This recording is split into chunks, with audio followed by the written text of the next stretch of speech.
Hi everyone, BPSC शिक्षक भर्ती का लेटेस्ट अपडेट है। आप जान रहे हैं कि बीपीएससी शिक्षक भर्ती में आए दिन हर एक दिन नया बदलाव होता है। चाहे फॉर्म भरा रहा हो या आवेदन हो रहा हो या नहीं हो रहा है या क्या हो रहा है नहीं हो रहा है, मतलब एक नोटिफिकेशन से दो नोटिफिकेशन आपको हर सुबह मिलेगा, ये तय है।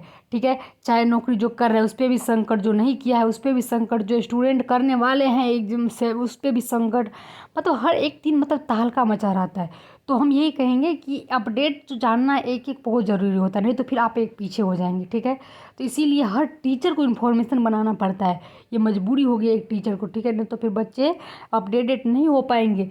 तो यहाँ पर देख सकते हैं कि ये अभी छठा चरण की बात बहुत ही गहरी से चल रही है कि छठे चरण के जो टीचर थे, बीएड डिग्रीधारी जो डीएलएड में जॉब करे, तो उसको हटाया जाएगा। तो ये बड़ी बात है।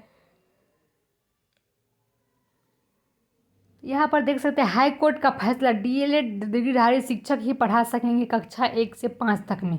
ठीक है, प्राथमिक स्कूलों में पढ़ा रहे 22,000 बीएड डिग्रीधारी को नौकरी पर संकट। तो कहीं ना कहीं ये संकट सच में है, क्योंकि सुप्रीम कोर्ट का फैसला आ चुका है कि आपको देख सकते हैं कि सिर्फ डीएलएड जो है मतलब 1 to 5 में पढ़ा सकते, फिर 6 चरण में भी है। तो नौकरी पे से 2 साल से कार्यरत है, 2 साल से काम कर रहे, तो हटाना उतना मुश्किल है। लेकिन हम यही कहेंगे कोई कोर्स आयोजन करके किया जाए, तो फिर आ जाता है ये वाली बात, एनआईएस वाली बात, यहाँ किया जाए तो वहाँ भी किया जाए।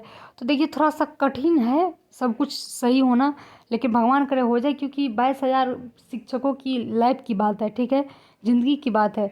इसी तरह अगर सब शिक्षक निकलते जाएंगे तो फिर नौकरी कौन करेंगे। ठीक है, तो याद देखिए हाई कोर्ट के फैसला के बाद हम यहाँ हाई कोर्ट की सुप्रीम कोर्ट के निर्णय के आलोक में बुधवार को अपना स्पष्ट देते हुए क्रिया को प्राथमिक कक्षा 1 to 5 में बीएड डिग्रीधारियों को नियुक्ति नहीं होंगे। कोर्ट ने कहा कि प्राथमिक कक्षा डिग्रीधारियों को नियुक्ति की जाएगी।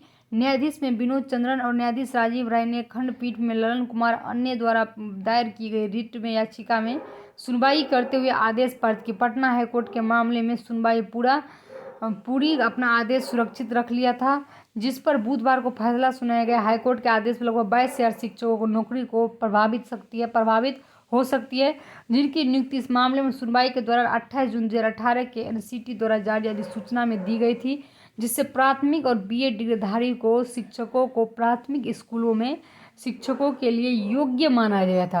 पता है ये एनसीटी के गाइडलाइंस के द्वारा किया गया था, योग्य माना गया था। फिर अब ऐसा क्यों हो रहा है, ये करने का अर्थ है कोर्ट ने बताया गया था कि एनसीटी के द्वारा 28 जून 2018 मतलब जो सभी सूचना जारी की गई है, उसमें बीएड डिग्रीधारक शिक्षकों को प्राथमिक कक्षा नियुक्ति के लिए योग्य कहा गया था। उसमें कहा गया था कि प्राथमिक अगर बीएड का कोर्स किया हो तो उम्मीदवार शिक्षक पर नियुक्ति होना चाहता है। प्राथमिक शिक्षा में 2 वर्षों के भीतर ही 6 माह का ब्रिज कोर्स करना जरूरी है, लेकिन सुप्रीम कोर्ट के सर्वसम्मनाम केंद्र के मामले में एनसीटी ने उसे अधिसूचना का रद्द कर दिया। इसका कहने का अर्थ है कि मतलब जैसे कहा था कि ब्रिज कोर्स करके हो जाएगा, लेकिन वो भी रद्द कर दिया गया, तो कहीं ना कहीं संकट पे है। ठीक है, छठे चरण यहाँ पर देख सकते हैं आप लोग, छठे चरण का नोटिफिकेशन 2021 की नवनियुक्ति रिक्त सीटों पर योग्य अभ्यर्थी को बहाल करने का आदेश। ठीक है, जो रिक्त है उसमें योग्य का करने का आदेश है। मतलब समायोजन की मांग, बीएड अभ्यर्थी अध्यक्ष दीपांकर ने कहा कि नियोजित शिक्षकों को समायोजन किया जाए, सभी नियोजित शिक्षकों को उच्च शिक्षकों का समायोजन कर दे, इससे शिक्षकों की नौकरी नहीं जाएगी। इसका कहने का अर्थ है कि ये तो आप मतलब प्रमोशन कर दीजिए, 6 मतलब 1 to 5 से है 6 to 8 में दे दीजिए जो बीएड, इससे नौकरी खतरा में नहीं जाएगी। तो ये भी हो सकता है।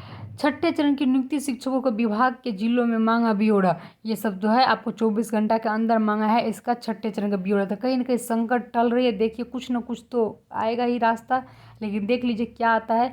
फिलहाल के लिए यही अपडेट है कि आप नौकरी संकट में है, लेकिन भगवान करे ऐसा कुछ ना हो, क्योंकि किसी का परिवार फैमिली का बात है जिसको इस पर निर्धारित हो चुका है। तो देखिए क्या होता है, जैसे कोई इन्फॉर्मेशन आता है तो हम आपको देते हैं। फिलहाल के लिए थैंक यू। आप लोग कोशिश करते रहिए, जो भी शिक्षिका शिक्षक होंगे